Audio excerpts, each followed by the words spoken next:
সভ্যতার আদি যুগ থেকে মানব সভ্যতা বিকশিত হয়েছে সংস্কারের মাধ্যমে।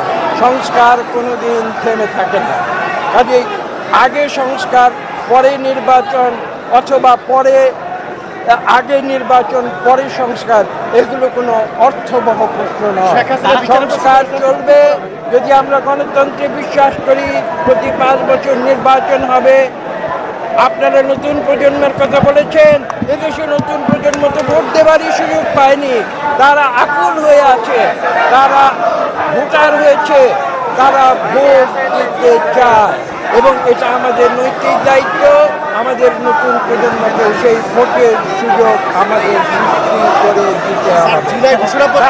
এটা নয় যে সংস্কার বসে থাকবে, সংস্কার চলবে এবং নির্বাচনের জন্য বিশেষ করে যে অত্যাবশ্যকীয় যে সংস্কারগুলো রয়েছে, সেই সংস্কারগুলো প্রশাসনিক সংস্কার, পুলিশ সংস্কার, নির্বাচন কমিশনের সংস্কার আপনারা দেখেছেন। আমরা প্রতিনিয়ত কাজ করে যাচ্ছি এবং আমরা এই বিশ্বাস রাখি যে একটি সমন্বয়ের মাধ্যমে সকল যে সংস্কার যেগুলো অতি প্রয়োজনীয় সেই সংস্কারগুলো হবে। পাশাপাশি নির্বাচনের প্রস্তুতি চলবে এবং যথাশীঘ্র জনগণের দেশ জনগণের হাতে তুলে দেওয়া হবে একটি সুষ্ঠু নিরপেক্ষ নির্বাচন।